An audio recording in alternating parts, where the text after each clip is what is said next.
Hello friends, welcome to Unacademy. दोस्त में doctor Siddharth Arora. And friends, आज का एक बहुत ही इंटरेस्टिंग टॉपिक जो I am sure it will do you a world of good अगर तुम इसको word by word, line by line follow करो। तो हमने क्या नोटिस किया, see when I am teaching polity, तो बहुत सारे स्टूडेंट्स को ये रियलाइज हो जाता है, जो कि मैं बार बार बोलता भी हूँ, लेकिन मैं बहुत सारे स्टूडेंट्स को ये रियलाइज हो जाता है that actually what I'm teaching has a very in-depth understanding of the subject. अब मैं आज अपनी तारीफ कर रहा हूँ या जो मर्जी कर रहा हूँ, बट हकीकत यही है that the way I teach quality, उसमें जो वो इन डेप्थ नॉलेज आती है, प्लीज अंडरस्टैंड, मैं उसको आई am not drawing it from the constitutional knowledge या फिर द लॉ नॉलेज जो मैं एज अ प्रोफेशनल लॉयर लेता हूँ। No, I am not advising any one of you to read the bare acts, जो कि आजकल एक टेंडेंसी हो गई है कि जो बेयर एक्ट्स पढ़ेंगे, राइट, पूरा पूरा कॉन्स्टिट्यूशन पढ़ लेंगे और फिर जाकर हम लोग समझने की कोशिश कर लेंगे और हमें सब समझ में भी आ जाएगा। Sorry, number one, UPSC aspirants की ये रिक्वायरमेंट नहीं है। First of all, this is not the requirement of UPSC aspirants and it is not advice. जो यूपीएससी नोटिफिकेशन में ही नहीं दे रहा, वो खुद बोल रहे हैं कि it is a general subject, तो फिर तुम प्रोफेशनल बुक्स क्यों पढ़ोगे? दूसरा बात ये, उसको समझ में भी नहीं आएगी तुमको, बिकॉज वो ऊपर ऊपर से तो कॉन्स्टिट्यूशन पढ़ लोगे तो तुम्हें ऐसा लगता है जी मुझे तो आर्टिकल 14 समझ में आ गया, but a considerable amount of reams of books and data would be available only to explain the finer nuances of article 14, or for that matter any of the parts of the articles. Easy नहीं है, right? Relevant नहीं है, required नहीं है, easy भी नहीं। तो फिर कैसे इन डेप्थ हम लोग पॉलिटी, गवर्नेंस, आईआर, ये सब्जेक्ट कहाँ से आते हैं? इन सब्जेक्ट्स के जो डेप्थ है ना, उसको पकड़ने का एक बहुत ही सॉलिड तरीका है कि यू अंडरस्टैंड कि एक्चुअली पॉलिटी को बहुत अच्छी तरह से इंप्रूव किया जा सकता है if you study political science. और जब मैं पीएसआई और ऑप्शनल पढ़ाता हूँ तो फिर बहुत सारे स्टूडेंट्स को वो सीक्रेट समझ में आने लगता है कि एक्चुअली मैं जो तुम्हें पढ़ा रहा हूँ वो it is drawing quite a bit from political science. और कैसे है, मैं तुमको आज प्रूव करके दिखाता हूँ। तो थोड़ी देर के लिए just sit back, relax and enjoy this entire session, और देखो तुमको फायदा होगा। यू विल अंडरस्टैंड कि कैसे इसको कनेक्ट करना है। So first of all, if anyone wants to join, please connect with me on Telegram. ये लिंक दिया हुआ है और link is available also in the form of a code. आप अपने मोबाइल फोन से इसको कनेक्ट करोगे तो भी आप कनेक्ट कर सकते हो। Also we are on Unacademy. One out of every 3 selection in UPSC CSC 2022 Unacademy से आया था। तो आई एम श्योर कि तुम भी अगर कोशिश करोगे, और हमारे हमारी हमारी एक ही कोशिश होती है, to give you a realistic chance of cracking this exam, to give you the best of the best. The best of the educators are available on Unacademy. Make sure that you are a part of it. Also ये एक offer चल रहा है which is up to 50% off, 12 months free extension है। Okay, 30 सितंबर तक का ये ऑफर है। Please don't miss this opportunity, use special code sedlight. और इसमें ना सिर्फ 50% का ऑफ तक मिलने का, there is up to 12 months का free extension also possible. This is the last chance, don't miss this. Please use the code sedlight and join this. 30 सितंबर लास्ट डेट है। और अगर आपको मनी का इशू है, 0% ईएमआई पे अन अकेडमी आपकी मदद करेगा। Take a part of it. आज का टॉपिक, तो आज का टॉपिक आपको समझ में आने के लिए you have to understand that political science actually is the root, and polity, governance etcetera, ये सब स्टेम है, ब्रांचेस है, लीव्स है, फ्रूट्स आएंगे, वो सब कुछ यहाँ से। तो एक्चुअली जो सिचुएशन आपको अप्रिशिएट करना पड़ेगा, और आज मैं इसको साबित कर दूंगा कि अगर आपका पॉलिटिकल साइंस पे पकड़ मजबूर है तो it's very similar to anything else also. आप बोलोगे कि जी मैं तो फिजिक्स में कोई बहुत बड़ा रिसर्च करना चाहता हूँ, लेकिन मुझे मैथ्स के बेसिक्स ही नहीं मालूम है, फिजिक्स के रूल्स के बेसिक्स ही मालूम है, ऐसा तो होगा नहीं। तो आपको बेसिक चीजें तो करेगी। तुम जो ना फील्ड्स मेडल ले आओ, नोबेल प्राइज ले लो, अरे बाबा पहले रिसर्च के लिए पहले ये तो समझो जो अंडरलाइन डायनेमिक्स है वो क्या है। तो हम लोग पॉलिटी में पढ़ने की कोशिश करते हैं कॉन्स्टिट्यूशनल गवर्नमेंट, यही बताते ना, हाँ ये कॉन्स्टिट्यूशनल गवर्नमेंट। कॉन्स्टिट्यूशनल गवर्नमेंट तो ठीक है, पहला मुझे ये तो बताओ कि कॉन्स्टिट्यूशन क्यों बनाया गया? फॉर द फर्स्ट टाइम ये बातें तो सुनाओ कि ये कॉन्स्टिट्यूशन क्यों बना। Nobody is talking about that part. जब तक, अब तुम्हारी भी गलती नहीं है, और actually in most of the cases, at least in majority of the cases, शायद पढ़ाने वाले की भी गलती ना हो। क्यों? टाइम का कंस्ट्रेंट होता है, और तुमने पॉलिटी पढ़ी होती है, पॉलिटिकल साइंस। अंटिल अनलेस तुमने ग्रेजुएशन किया होगा, पहली बात तो ग्रेजुएशन किया तुमने ठीक से किया भी कि नहीं किया, you can have 100 questions related to that also. तो आज हम लोग कोशिश करेंगे एंड ट्राइंग अंडरस्टैंड कि ये रूट कैसे समझ में आता है। तो अगर हमारा रूट ठीक ठाक हो गया तो कमाल हो जाएगा। So we'll be understanding this into a very different way. मैं दो तीन एग्जांपल्स दूंगा, और ऐसा मुझे उम्मीद है कि तुम्हें बड़ा मजा आएगा, और तुमको एक आहा मोमेंट आएगा, and then you will start relating कि एक सब्जेक्ट को ढंग से भी पढ़ने का तरीका हो सकता है। तो लेट्स ट्राई एंड अंडरस्टैंड। तो ये मेरा पहला एग्जांपल है, फर्स्ट एग्जांपल, और ये first example I think it will do you a world of good. अब ये एग्जाम्पल कहाँ से आएगा? अब तुम बोलोगे कि सिद्धार्थ सर आप ना मौके का फायदा उठा रहे हो, राइट? आपके पास वीडियो है, आप जो मर्जी एग्जाम्पल ले लोगे और फिर एग्जाम्पल लेकर आप अपना अपना पॉइंट प्रूव कर दोगे। ये तो गलत बात है। हाँ, ये बात तो सही है, फेयर होना चाहिए, जो भी होगा वो फेयर होना चाहिए। तो मेरा ये जो जो मेरा प्रेमिस है, जो मेरा दावा है, वो ये है कि पॉलिटिकल साइंस आता होगा तो पॉलिटी बेटर होगा। यही दावा है ना? तो ये दावा फेयर वे में समझाना जरूरी है। हाँ, अगर ये फेयर वे में नहीं समझाया तो फिर गड़बड़ है। ठीक है जी। तो क्यों ना मैं एकदम ईमानदारी से ये पूछूं। Alright. तो एक क्वेश्चन आया है, one common agreement between Gandhism and Marxism is, right? One common agreement between Gandhism and Marxism is A, the final goal of a stateless society, B, class struggle, C, abolition of private property, और D, economic determinism। अब तुम बोलोगे sir ये आपने question किया ना मेरे बच्चा, ऐसा कुछ भी नहीं हुआ। ये UPSC civil services examination, UPSC civil services examination prelims का प्रीवियस ईयर क्वेश्चन है, राइट? अगर मैं बहुत ज्यादा गलत नहीं हूं तो ये 2020 के आसपास का क्वेश्चन है। आप जाके चेक कर सकते हो सकता है एक साल इधर हो एक साल उधर हो। आई एम श्योर 2020 या 2021 में ये क्वेश्चन आया था। और अब वैसे तो पहला मौका है, मैं तुम्हें 60 सेकंड दे देता हूँ। ओके, 60 सेकंड में इसका आंसर दे दो यार कमेंट सेक्शन में। One common agreement between Gandhism and Marxism is, right? ये यूपीएससी पॉलिटी जीएस ना, हाँ सर, पॉलिटी का क्वेश्चन आया है, right? One common agreement between Gandhism and Marxism is the final goal of a stateless society, class struggle, abolition of private property and economic determinism। तो ये इस question का answer दोगे कैसे? चलो देख लेते हैं, राइट? एंड आंसर दे दिया? अच्छा, अब तुम सोचो। अब तुमने आंसर दे दिया, मैं पहले तुम्हें इसका आंसर बता देता हूँ, ओके, ताकि तुमको चैन पड़े। क्योंकि ज्यादातर स्टूडेंट्स इसी भागदौड़ में ही अपने 1-2 साल बर्बाद कर देते हैं। तो ज्यादा जल्दी के चक्कर में तुम पढ़ तो लेते हो लेकिन पास नहीं होते एग्जाम। तो final goal of a stateless society, A इसका आंसर है। ये आसान नहीं है। क्यों? अब तुम इसको, अब देखो तुम्हें आंसर पता चल गया तो ये ना मैटर ऑफ कन्वीनियंस हो जाता है, लेकिन क्वेश्चन क्या चॉइसेस देखो, बी क्लास स्ट्रगल। अब जिसको कहते हैं ना, when you have to fit a square peg in a, you know, और rather square in a round peg, तो अपने आप ही है ना आपको टेंशन होने लग जाता है, अरे क्लास स्ट्रगल भी तो था, मार्क्स भी क्लास स्ट्रगल की बात कर रहा था, लेकिन क्या गांधी जी और मार्क्स इस बात पर रिलेटेड थे? फिर था अबॉलिशन ऑफ प्राइवेट प्रॉपर्टी। अब जिसको नहीं समझ में आएगा ना तो यूपीएससी इस तरह का भी एक चॉइस दे देता है कि कहीं गांधी जी ने प्राइवेट प्रॉपर्टी की बात तो नहीं करी थी।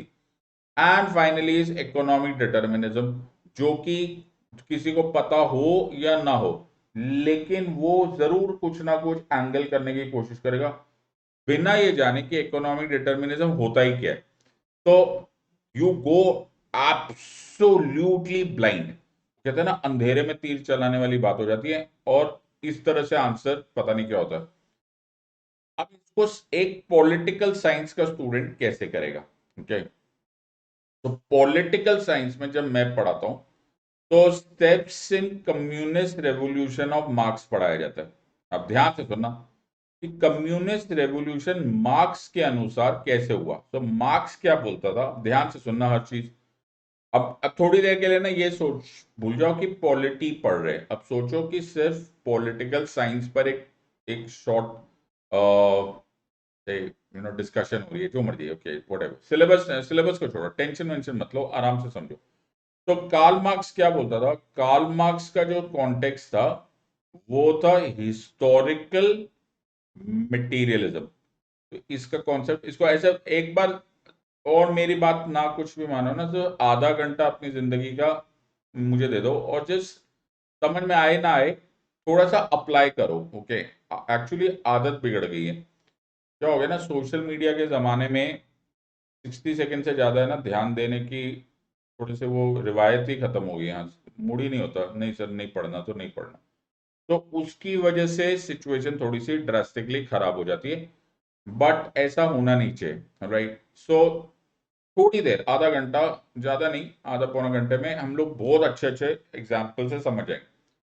मार्क्स ने हिस्टोरिकल मटेरियलिज्म, मार्क्स की थ्योरी को समझने के लिए हिस्टोरिकल मटेरियलिज्म और मेथड को डायलेक्टिक्स बोलते हैं। डायलेक्टिक्स एक इस तरह का डायलॉग होता है, ओके। एक होता है थीसिस, फिर उसके अगेंस्ट बोलो एंटीथीसिस, फिर एक उन दोनों के जमा से एक सिंथेसिस। अभी के लिए उसमें मत जाओ। हिस्टोरिकल मटेरियलिज्म में ये हिस्ट्री के इवेंट्स को यूज करता था, वो बोलता था कि हिस्ट्री भाई कुछ और होता ही नहीं है, हिस्ट्री एक क्लास स्ट्रगल है।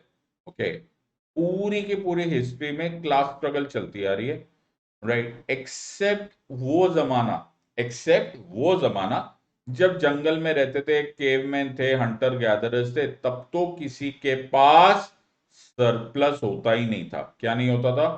सरप्लस होता ही नहीं था, जरूरत ही नहीं होती थी। लोगों के पास उतना ही वो हंटिंग करते थे, उतनी गैदरिंग करते थे, उतना ही सामान होता था जितना उनकी रिक्वायरमेंट होती थी।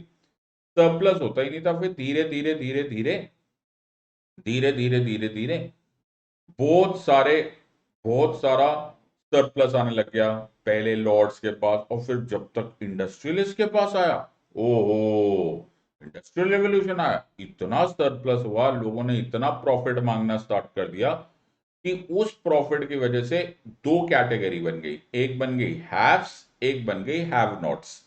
हैव्स जिनके पास प्रॉपर्टी थी, मींस ऑफ प्रोडक्शन थे। हैव नॉट्स जो प्रोलेटेरिएट थे, जिन बेचारे को सिर्फ अपना लेबर, अपनी मेहनत बेचते थे और उसकी सैलरी लेते थे।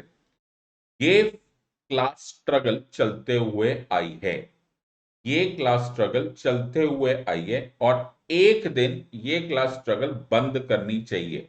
और वो जो स्ट्रगल बंद होगी वो तब बंद होगी जब कम्युनिस्ट रेवोल्यूशन आएगा, और वो स्ट्रगल आएगा उस दिन सब कॉन्ट्राडिक्शंस खत्म हो जाएगी, सारे दुखों का निवारण हो जाएगा। और उस दिन बहुत इंपॉर्टेंट, उस दिन ना सिर्फ ये हैव्स जाएंगे, ना सिर्फ ये इंडस्ट्रियलिस्ट जाएंगे, ना सिर्फ प्राइवेट प्रॉपर्टी हटेगी, बट स्टेट भी हटेगी। स्टेट को वो एक अलग निगाह से देखता था, वो बोलता था state is the agent of the बुर्जुआ, in the sense the state और हैव्स, और ये जो इंडस्ट्रियलिस्ट है, जो जो हैव्स, जो कंसंट्रेशन ऑफ वेल्थ करके बैठे, ये सब लोग एक ही है। ये लोग part, they are all partners in crime. तो स्टेट हटाओ, प्राइवेट प्रॉपर्टी हटाओ, हैव्स हटाओ, सब कुछ हटा दो, सब कुछ आ जाएगा इन द प्रोलेटेरिएट। इसने नाम दिया था डिक्टेटरशिप ऑफ द प्रोलेटेरिएट। ये बात इतनी फेमस हो गई, ये बात इतनी फेमस हो गई कि marks became amongst the most most famous. In fact आज तक भी अगर आप पॉलिटिकल थिंकर्स में से किसी का नाम लेते हो तो आपको क्विकली अगर एग्जांपल याद करने की कोशिश करोगे तो आपका एग्जांपल कार्ल मार्क्स का ही होगा। तो इसने बुक लिखी, communist manifesto, Das Kapital etcetera. लेकिन इसका सीक्वेंस देखते जाओ। तो इसका सीक्वेंस क्या है, ध्यान से देखना, बहुत मजा आएगा तुमको।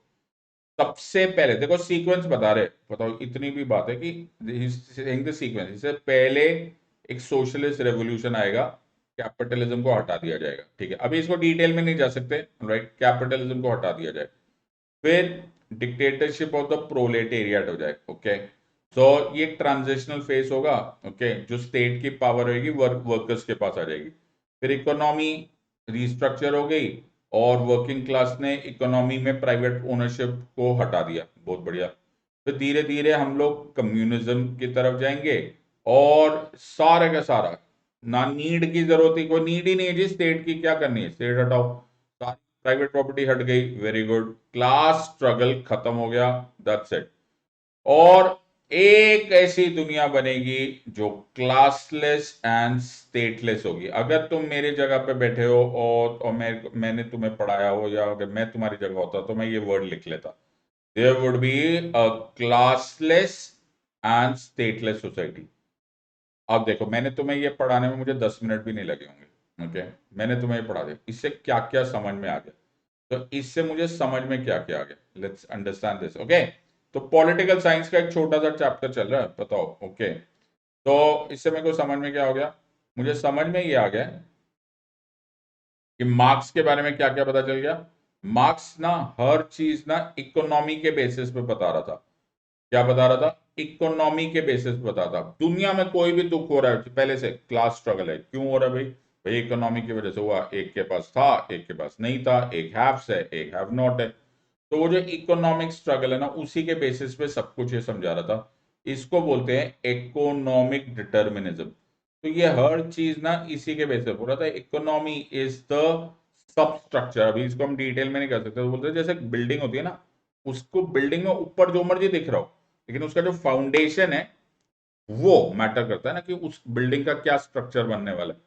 वैसे ही बोलता था कि जो भी सोसाइटी में दिख रहा है तुमको, जो भी स्ट्रक्चर्स दिख रहे हैं, सरकार भी कैसे चल रही है, ये सब इकोनॉमी के बेसिस पे। कार्ल मार्क्स का थॉट था, इसको बोलते हैं इकोनॉमिक डिटर्मिनिज्म। ये बाद में, अब कुछ लोगों ने इसको अग्री भी किया, कुछ लोगों ने इसको डिसअग्री भी किया, राइट। तो ये इकोनॉमिक डिटर्मिनिज्म था। Now this is one very important, और उसी की वजह से इसे बोला कि जी क्लास स्ट्रगल हो रहा है and so on and so fourth. ठीक है जी। और इंपॉर्टेंट लाइन क्या पता चल गई इंपॉर्टेंट लाइन ये बात पता चल गई कि ये लास्ट में स्टेटलेस सोसाइटी चाहता था।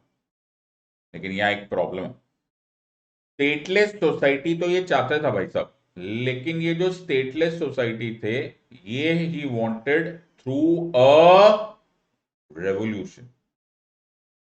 इंपॉर्टेंट कीवर्ड, ये एक रेवोल्यूशन चाहते थे। He wanted a revolution to happen, और उस रेवोल्यूशन के बाद, और कार्ल मार्क्स इनफैक्ट पीछे, ये बात बोलना तो थोड़ी सी अजीब सी लगेगी कि वो चाहते थे कि होएगा तो जरूरत पड़ेगी तो वायलेंस बोलना, बोला बोले ना ना, तुम करो, यूज करो। ओके, रेवोल्यूशन यूज के में वायलेंस यूज करो। इनफैक्ट कम्युनिज्म में बहुत बार रेवोल्यूशन प्रिस्क्राइब हो गया था।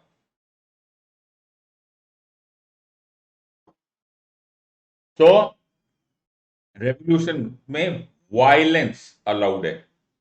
ओके, अब तुम्हें यहां पर थोड़ा सा फर्क अभी से दिखने लग गया होगा कि अगर मैं कार्ल मार्क्स की बात करूं तो वायलेंस अलाउड है, and Mahatma Gandhi is synonymous with non violence. Yes, तो इस मामले में इन दोनों में ह्यूज जमीन आसमान का डिफरेंस है। अब देखो, मैं पॉलिटिकल साइंस पढ़ा रहा हूं, ठीक है, तो वहां पर भी हो गया स्टेटलेस, वहां हो गया इकोनॉमिक डिटर्मिनिज्म, वहां हो गया class struggle. Let's understand Mahatma Gandhi. Mahatma Gandhi का पूरा कॉन्सेप्ट महात्मा गांधी का पूरा कॉन्सेप्ट इज बेस्ड अपॉन सत्याग्रह, और सत्याग्रह की इससे अच्छी डेफिनेशन कुछ नहीं है। That Satyagraha was the non violence of the brave. Now it is a very crucial part. In fact एक क्वेश्चन बाद में ये भी आता है कि सत्याग्रह को ऐसे लूजली स्पीकिंग पैसिव रेजिस्टेंस बोल दिया जाता है। क्या ये पैसिव रेजिस्टेंस है?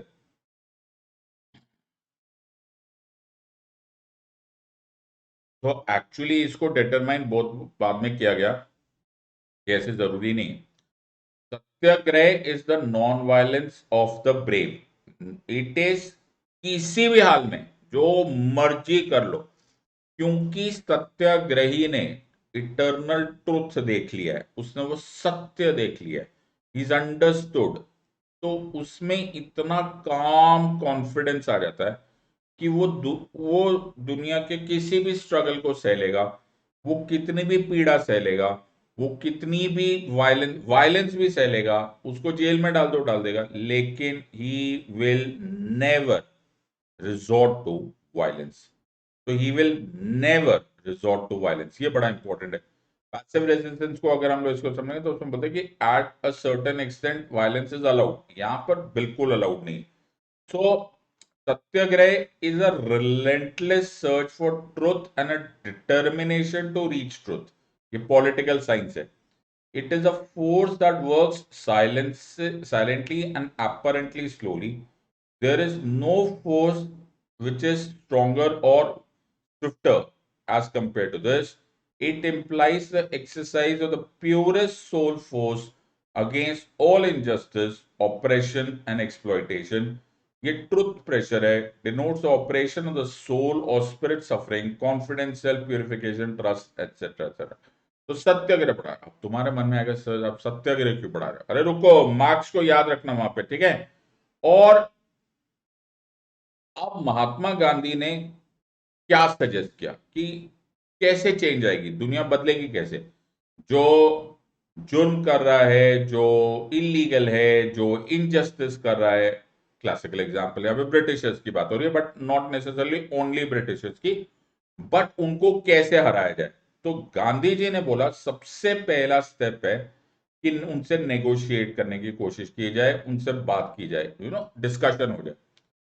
मान के चलो यहां पर ये मैटर सेटल हो गया ना, प्लीज अंडरस्टैंड, मार्क्स को हटाओ थोड़ी देर के लिए, ठीक है, और अभी के लिए यहां पर सोचो कि जी मैं जो मेरे खिलाफ जुर्म कर रहा है, एक सत्याग्रही जाता है और नेगोशिएट करता है, आर्बिट्रेशन बात करता है कि यार चलो बात करो मिल मिला के, अब चीज डिस्कस हो गया, नहीं हुआ जी, ये खराब फेल हो गया, ओके, अब जाओ नेक्स्ट स्टेप में। फिर ग्रुप जो भी लोग हैं उनको डायरेक्ट एक्शन के लिए तैयार करो, it was an exercise in discipline. उसके बाद एजिटेशन करो। एजिटेशन में क्या आएगा? एजिटेशन में आएगा अब मीटिंग्स करोगे, धरना करोगे, परेड्स निकालोगे, स्लोगन शाउटिंग करोगे, फिर फिर वो जो भी जुर्मी था उसको एक अल्टीमेटम दोगे। ये गांधी जी का थॉट प्रोसेस है और उन्होंने इसको बिल्कुल सीक्वेंशियल ऑर्डर में डाला हुआ है। He is issuing them ultimatum. ये भी नहीं मान रहे, ये भी नहीं मान रहे, फिर हम जाएंगे इकोनॉमिक बॉयकॉट करेंगे, ओके, छोटी छोटी स्ट्राइक करेंगे, पिकेटिंग करेंगे, धरना, नॉन वायलेंट एटसेट्रा एटसेट्रा। फिर नहीं मानेंगे, नॉन कोऑपरेशन करेंगे। वो भी नहीं मानेंगे, सिविल डिसोबीडियंस। वो भी नहीं मांगेंगे तो usurping of the functions of the government, quit India movement. Okay, क्या बना रहे हो आप? सरकार को उखाड़ के बाहर फेंक रहे हो। After this we don't want a state, the power will go back to people, Swaraj होगा। एक्चुअली सरकार अगर गलत हो गई, ओके, तो Swaraj is the concept. Do you realise इसमें क्या है? इसमें नॉन वायलेंस है। हाँ, मार्क्स में क्या था? मार्क्स में वायलेंस था। यहां पर इतना लॉन्ग स्टेप है, राइट, ये सत्याग्रह का स्टेप है। इसका अंत नतीजा भी स्टेट को हटाना है, ओके। एक गलत स्टेट, एक गलत सरकार जो जस्टिस नहीं ला सकती, उसको हटा देने का ही एकमात्र उद्देश्य है, दैट इज स्वराज। तो मार्क्सिस्ट भी यही बात बोल रहे थे, सोशलिस्ट भी ये बोल रहे थे कि इक्वालिटी लानी है, एवरीवन हैज अंडरस्टूड। लेकिन मार्क्सिस्ट और सोशलिस्ट लोग डिटर्मिनिस्टिक व्यू लेकर बैठे हुए थे। वो हर चीज में वो हर चीज में यही बात बोल रहे थे, अरे यार इकोनॉमिक बेस स्ट्रक्चर है, सारी दुनिया में क्लास स्ट्रगल ही चलता आ रहा है और कुछ हुआ ही नहीं है। He said no, Mahatma Gandhi said no, there is more to it, right, you have to understand justice and injustice in a broader scale. जहां पर भी, तो तुम्हें याद होगा महात्मा गांधी का तलिस्मान पढ़ते थे हम लोग, राइट, ही सेड स्वराज तीन चार कॉन्सेप्ट में आता है। स्वराज इज मी, स्व राज, मैं अपने ऊपर इंडिविजुअली राज कर पाऊंगा कि नहीं।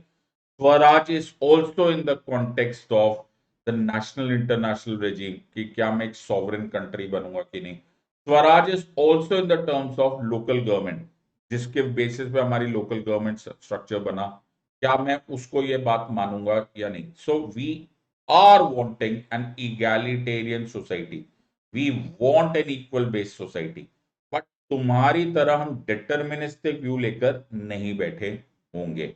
तो ऑल्सो ऑल्सो ही सेड कि यार तुम लोगों की बात सही है कि तुम बोले, देखो यहाँ क्या लिखा है, यहाँ लिखा है philosophically he shares similarities with anarchist. Anarchist मतलब जो स्टेट को हटा रहे, in desiring a society where the state has a minimal role, but he rejects their advocacy for a revolutionary violence. बोला no, Mahatma Gandhi was very clear about it, दुनिया इधर की उधर हो जाए, वायलेंस नहीं होगा। So these were two two, so Gandhi ji, अब तुम नोटिस करो, इसलिए गांधी जी का thought process is so beautiful, he is also drawing in the comparison to socialist, to the communist, but he is also in the form of Marx. He is also wanting egalitarian society, but with the difference. तो गांधी जी इस concept देखो, ये मैंने कैसे, ये classes में से ही है ना, ये देखो, गांधी जी इस concept of Swaraj differs from western Marxist, socialist and liberals. he assimilates ideas from these ideologies। थोड़ा थोड़ा वो आइडियाज है, लेकिन उनका perspective is very very unique. He believes that reform should come from with in India rather than through external influences। He said कि we should have drawing from heritage। He said I can be an anarchist also, I can be a liberal also, I can be a socialist also, but never never never into violence। तो अगर मैं इस question को ये जानने के बाद answer दूं, क्या मुझे सोचना भी पड़ेगा? Not at all. Class struggle was completely a talk about Marx. Yes. Abolition of private property, completely about Marx. Economic determinism, completely about Marx। लेकिन एक ही जगह है जहां दोनों मर्ज करते हैं, and that is final goal of a stateless society. तो बेटा, लोगों को लगता है यूपीएससी सिविल सर्विस एग्जामिनेशन में प्रीलिम्स हो या कोई भी क्वेश्चन हो वो एबीसीडी का खेल है। सर्टेनली नहीं है मेरे बच्चे। देखो एक ही सब, लेकिन लेकिन एक बार आपको सब्जेक्ट आ गया, फिर एग्जामिनर तुमको जितने मर्जी तरीके से घुमा के पूछेगा, you will not go wrong on this. तो इसका आंसर इज ए, लेकिन इसको पढ़ने के लिए पॉलिटिकल साइंस का कितना बड़ा रोल है, तुम वरना ये इसको कैसे पढ़ोगे, अनटिल अनलेस तुम इसको रट लोगे या फिर गेस मारोगे, और दोनों ये चीजें चलती नहीं है, because you just don't know how many facts are you going to memorise at the end of the day. Does not usually work. तो ये तो एक एग्जाम्पल हुआ, राइट। क्यों ना मैं तुम्हें एक और एग्जाम्पल दूं। So let's take second example. और अगर हम सेकेंड एग्जाम्पल समझें तो आई होप तुम्हें मजा आ रहा है कि सब्जेक्ट को कैसे पकड़ना होता है। और ये मैं अपने एग्जाम्पल तो दे नहीं रहा हूं, so I am not giving you my examples, I am giving you examples exactly from this part. इससे पहले कि मैं आगे करूं, एक और बार आप लोगों के लिए रिमाइंडर है। Okay, so this is unlock up to 50% off 12 months free extension of at an academy। okay, दो बैचेस, प्रयास और लक्ष्य।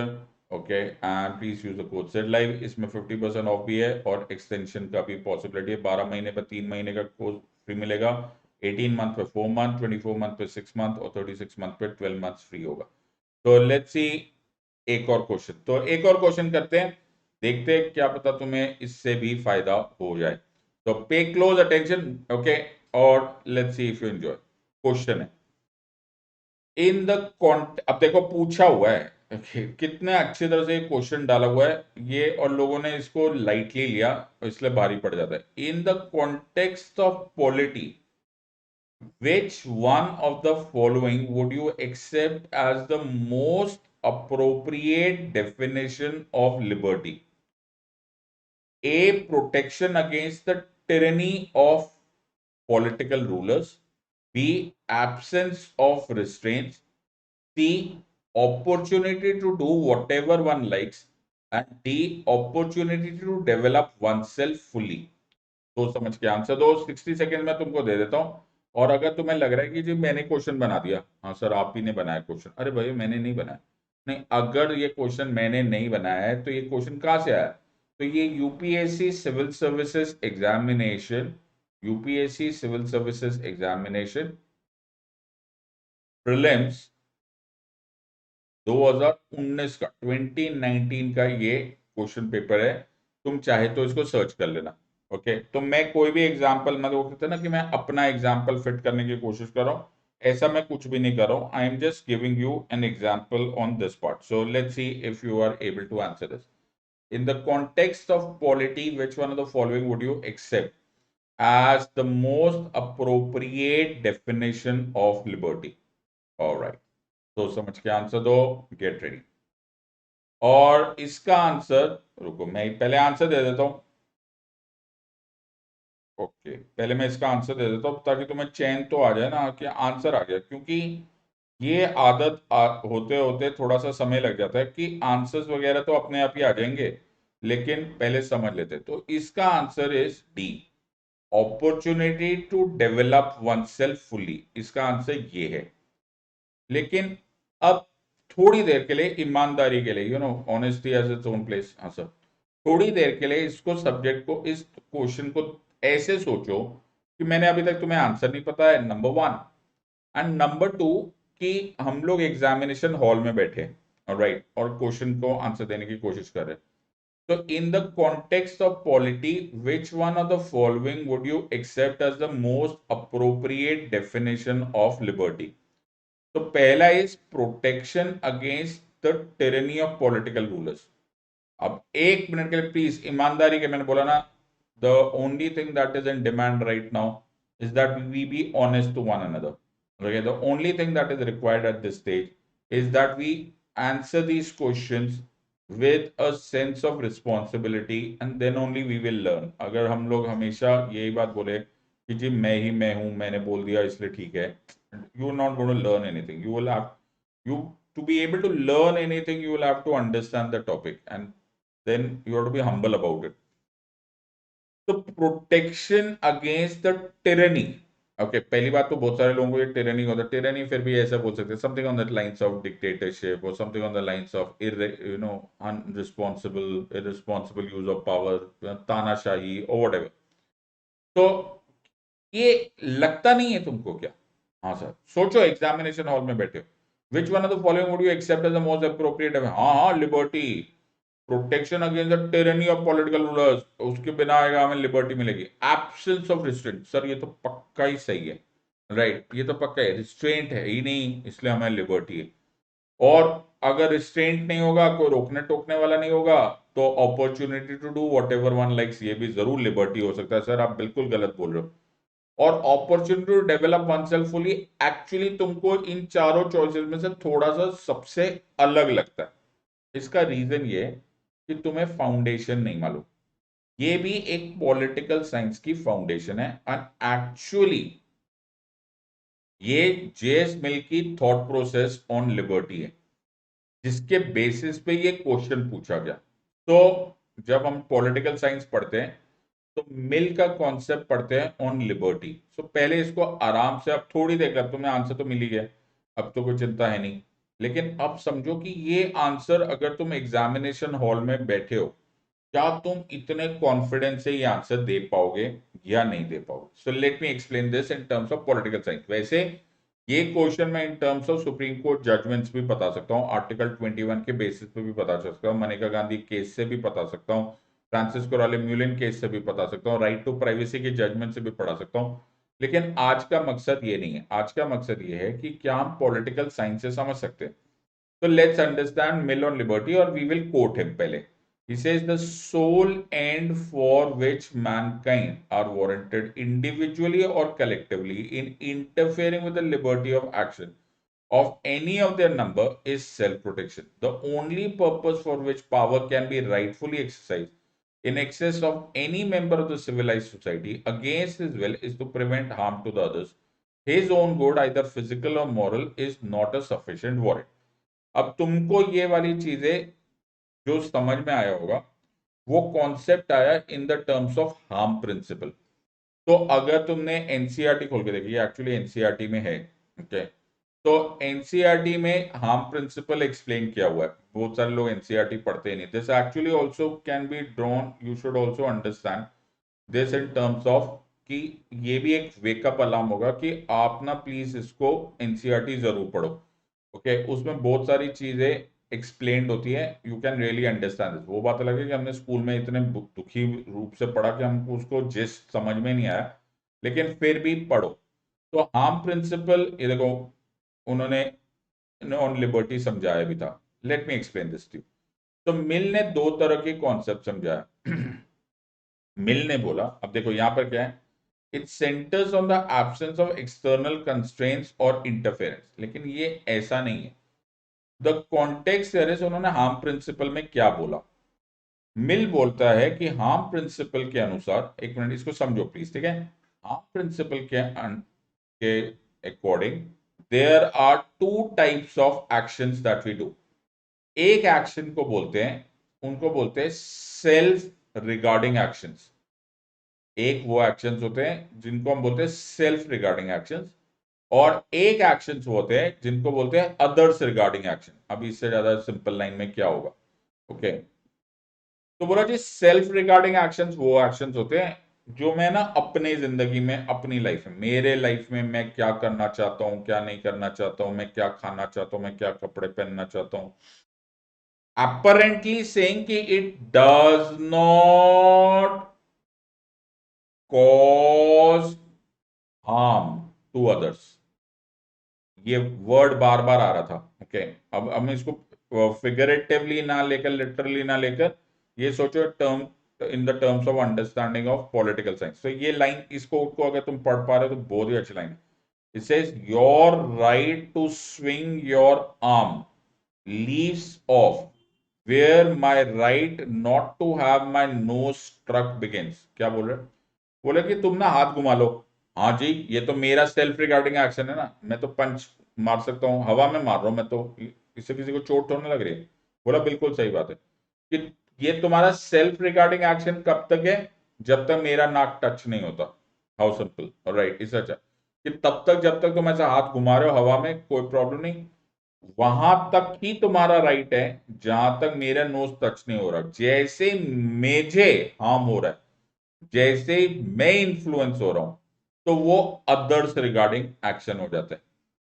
अदर्स रिगार्डिंग एक्शन यानी कि जो सोसाइटी को, जो स्टेट को, जो इंडिविजुअल और किसी इंडिविजुअल को, ग्रुप को, किसी को इन्फ्लुएंस करता है, उसमें स्टेट इंटरफेयर कर सकता है, उसके लिए लॉ बना सकता है. ओके, तो यहां पर वर्ड आ गया, यहां पर वर्ड आ गया कि ये भी जायज होना चाहिए. It has to be, it has to be legit, it has to be legal. State हर जगह पे इंटरफेयर नहीं कर सकता. सो अगर मैं यहां का क्वेश्चन देखूं, राइट, तो यहां पर एब्सेंस ऑफ रिस्ट्रेंट्स नहीं है. एब्सेंस ऑफ रिस्ट्रेंट ना मेरा बेटा, एब्सेंस ऑफ रिस्ट्रेंट्स नहीं है, एब्सेंस ऑफ इलीगल रिस्ट्रेंट्स की बात होती है. There is nothing called as absence of restraint. इससे भी पहले एक बार क्वेश्चन आया था, किसी और दिन डिस्कस करेंगे. उसमें बोला था कि what is the correlationship between liberty and law. Law होना जरूरी है, इलीगल लॉ नहीं होना चाहिए, आर्बिट्ररी लॉ नहीं होना चाहिए. ऐसा लॉ नहीं होना चाहिए कि जो मेरा लॉ, जो मेरे सेल्फ रिगार्डिंग एक्शंस है, उसको आप हटा रहे हो. ओके, उसको भी आप बोलो ना जी जो मैं चाहता हूं वो करोगे. नो. तो ना ये है, ना ये है. Opportunity to do whatever one likes. अभी अभी मैंने बताया तुम हाथ घुमाओ, ओके, लेकिन मेरे नाक को रोकना है बाबा, वहां पे नहीं करना है तुम लोगों ने. That is not allowed. Why? Because it comes under the category of harm principle. Self regarding होगा तो ठीक है, लेकिन opportunity to do whatever one likes, ये रॉन्ग चॉइस हो जाएगी. मैं समझा पाया तुमको? ये सिर्फ वो एक एग्जांपल भी अगर पकड़ के रखोगे ना, that you are your right to swing your arm leaves off where my right not to have my nose being hit is starting. ये हो गया लिबर्टी का कॉन्सेप्ट, ये is harm principle. Okay, so the point here is that there are certain specific obligations towards another person which will genuinely impact their interest. So ये बड़ा ही important एक concept है। चलो जी, यहां तक समझ में आ गया। तो ये जो मैंने अभी अभी तुम्हें समझाया, self regarding actions, others regarding actions, individual should have liberty to act according to their own will in self regarding matter. Self regarding में कोई प्रॉब्लम नहीं। अब चलो जी, अब सेल्फ रिगार्डिंग एक्शंस तुमको मिले ही क्यों, ये भी तो सोचो। ऐसा क्यों बोला गया कि जी सेल्फ रिगार्डिंग एक्शंस में ना स्टेट की इंटरफेरेंस नहीं चलेगी? अब ये बात भी सोचने वाली बात है कि ये भी तो पूछो ना। अब हर सवाल का जवाब है, आपने बोल दिया यार आप हार्म प्रिंसिपल कर दिया, मिल ने इतनी बड़ी थ्योरी बता दी, लिबर्टी बता दी, कि क्यों बोल रहे हो ये वाला क्या कि भैया मेरे पास सेल्फ रिगार्डिंग है? क्यों नहीं ये बात बोल रहे कि स्टेट ना भाई तू ना, देखो जब इंटरफेयर करना है, जो करना है, जिसके बारे में लॉ बनाना बना लो। नो। तो द पॉइंट हियर इज इसमें दो मैक्सिम्स है। मैक्सिम समझते हो? मैक्सिम मतलब सिद्धांत, नियम। So there were two maxims of liberalism. The two maxims of liberalism is first that the individual is not, keyword, not accountable to the society for his actions in so far as these concern the interest of no person but himself. कहने का मतलब कि जी आप अपने मतलब से अपनी जिंदगी में जो इंटरफेयर, बिना किसी और की जिंदगी में आप इंटरफेयर नहीं कर रहे, उनको कुछ नहीं टच कर रहे, तो आप कोई हार्म नहीं करवा रहे। भाई आप ना सॉवरेन हो, आप जो मर्जी कर सकते हो, जैसा मर्जी कर। और दूसरे केस में जिसमें it is prejudicial to the interest of others, individual accountable है। Okay, and may be subject either to social और टू लीगल पनिशमेंट। राइट, अगर तुमने ऐसा कुछ किया, तुम तेज गाड़ी चला रहे हो, अब तुम बोलोगे कि मैं अपनी गाड़ी चला रहा हूं, बोलो ना ऐसा नहीं है। क्योंकि तुम अपनी गाड़ी चला रहे हो वो सेल्फ रिगार्डिंग नहीं है, बिकॉज आपकी तेज गाड़ी चलाने से सामने वाले को परेशानी हो सकती है, एक्सीडेंट हो सकता है, उसे चोट लग सकती है, वो मर सकता है, एक्सेट्रा। तो ऐसी जगह पे लॉ बनना लाजमी है and you have to obey. ठीक है जी। तो ये टू मैक्सिम। मेरा सवाल ये है, मैंने तो पूछ लिया, मैंने कहा मिल एक बात बताओ कि अगर मैं सेल्फ रिगार्डिंग काम कर रहा हूं तो आप मुझे इतना ज्यादा पावर क्यों दे रहे हो? क्यों नहीं स्टेट को भी इसमें इंटरफेरेंस करने को अलाउ करो? तो मिल ने आंसर दिया in the example of types of liberty. बोला वो जो पहले वाला था वो था नेगेटिव लिबर्टी। वो क्या था? Negative liberty. लेकिन अब मैं जो बोल रहा हूं वो है पॉजिटिव लिबर्टी। ये बेस्ड है autonomy of the self and self mastery. मैं एज एन इंडिविजुअल, देखो मुझे इस प्रश्न का उत्तर देते देते हजारों साल चले गए कि इंडिविजुअल ज्यादा जरूरी होता है कि सोसाइटी ज्यादा जरूरी होती है कि स्टेट ज्यादा जरूरी होता है। इस पे विचार बनते बनते पॉलिटिकल साइंस की हजारों हजारों हजारों पेजेस की किताबें बन गई। इंडिविजुअल ज्यादा जरूरी है, सोसाइटी ज्यादा जरूरी है कि स्टेट ज्यादा जरूरी है? अब इसके बारे में फिर किसी दिन रिसर्च करेंगे, लेकिन ऐसा मैं ये नहीं बोला कि ज्यादा या कम। लेकिन मिल इसको बैलेंस करने की कोशिश बोल रहा है दोनों ही जरूरी है। उन मामलों में जहां पे तुम्हारे एक्शन से सोसाइटी या स्टेट को हार्म होने का चांस है, वो लोग इसके बारे में रूल्स बना सकते हैं, वो वहां पे इसके रिस्ट्रिक्शन कर सकते हैं, और उसके लिए तुम्हें माननी पड़ेगी बात, या अदर्स रिगार्डिंग हो जाएगी। लेकिन ऐसे मामले भी है, ऐसे चीजें भी है जो इंडिविजुअल अपने लिए करता है और वो अपना मालिक खुद है। ऐसी चीजों को हम सेल्फ मास्टरी की बात बोलते हैं। और ये क्यों जरूरी है? ताकि तुम एक्सप्रेस कर पाओ, तुम चॉइसेस बना पाओ, तुम अपने लाइफस्टाइल बनाओ, तुम अपने विचार रखो, तुम सोचो, You become the best version of yourself. You develop oneself fully. तुम्हारा इस स्टेट की ही जिम्मेदारी है कि वो तुम्हें एक ऐसा एनवायरनमेंट दे जहां पे तुम अपना इंडिविजुअल पोटेंशियल, जो तुम सोच रहे हो, जो तुम लिखना चाहते हो, जो तुम एक्सप्रेस करना चाहते हो, जो तुम बनना चाहते हो, वो सब अलाउड हो। क्योंकि सोसाइटी का भी एक रोल है, स्टेट का भी एक रोल है, but we are giving you positive liberty. अब इसी को सुप्रीम कोर्ट के जजमेंट में कैसे बोला गया? मनेका गांधी केस में बोला गया लाइफ, आर्टिकल 21 में क्या लिखा हुआ? आर्टिकल 21 में लिखा, no person shall be deprived of his life और personal liberty except according to procedure establish by law. तो क्या ये लाइफ वर्ड छोटा सा वर्ड था? No. Maneka Gandhi versus union of India 1978 के केस में स्पेसिफिकली बोला गया, life is not a small word, it is not merely breathing, it is living with choice and dignity. Francis Coralie Mullin versus union territory administrator Delhi 1981-82 का case, उसमें भी same बात बोलेगी, life is living with choice and dignity. Article 21 पे 2019 में question आया था, right to marry a person of one's choice and right to change one's faith. It is article 21, life is living with choice and dignity. ऐसे article 21 का in fact इस time तो, इस बार तो मेंस में क्वेश्चन ही आ गया, not directly but indirectly same he question को दोबारा पूछा गया। ये सब क्या है? ये सब मिल ऑन लिबर्टी से आपको समझ में आ जाएगा। ये हमारा सेकंड एग्जांपल है, कितने आराम से हम इसका, और ये तो ऑब्वियसली पॉलिटिकल रूलर्स का तो कुछ था ही नहीं, है तो एब्सोल्युटली डराने की बात थी। तो opportunity to develop oneself fully, you become the best version of yourself, this is in the context of polity. अब पॉलिटी में क्यों बोला गया? Because political science becomes the roots on the basis of which these answers can be given. तो the point here is, इस line को पढ़ोगे तो तुम्हें सब कुछ क्लियर हो जाएगा। The only freedom which deserves the name is that of pursuing our own good in our own way, so long as we do not attempt to deprive others of theirs or impede their efforts to obtain it. The individual is not accountable to his society for his actions in so far as these concerns the interest of no person but himself. Over himself, over his own body, the individual is sovereign. तो कितना solid concept तुम्हारा develop हो जाएगा once you understand the subject in depth.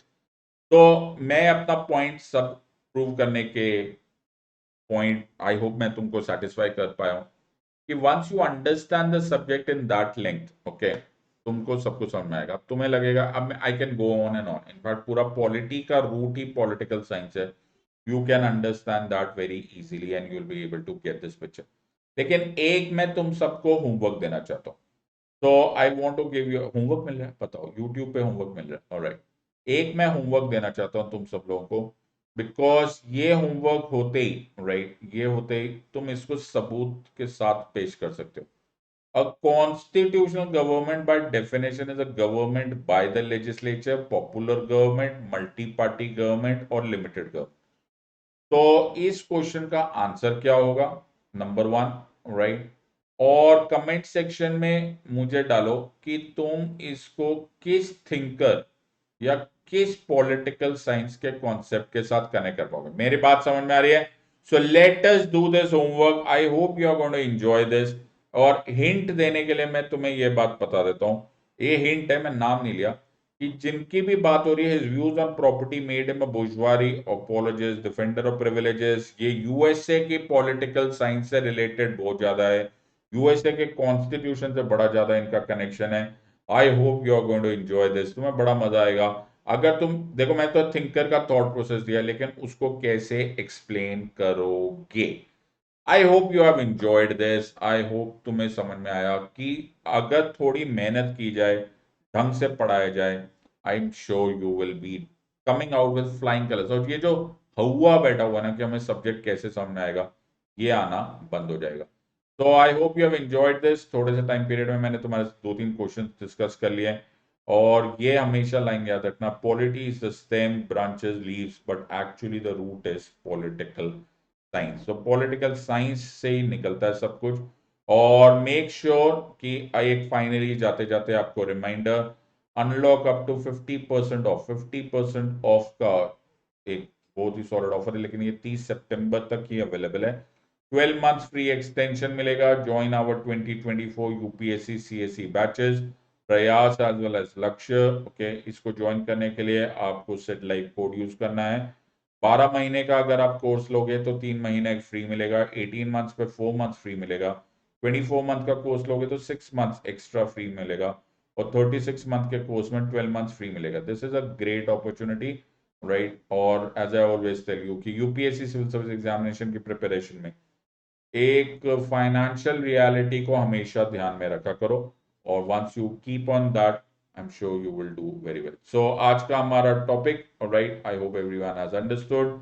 ये जो homework मैंने दिया है, इस होमवर्क को जरूर करो और कमेंट सेक्शन में डालो, और मुझे ये भी बताओ कि हैव यू एंजॉयड दिस और not. In the words of an academy, let's crack it. Until next time, God bless, thank you and जय हिंद।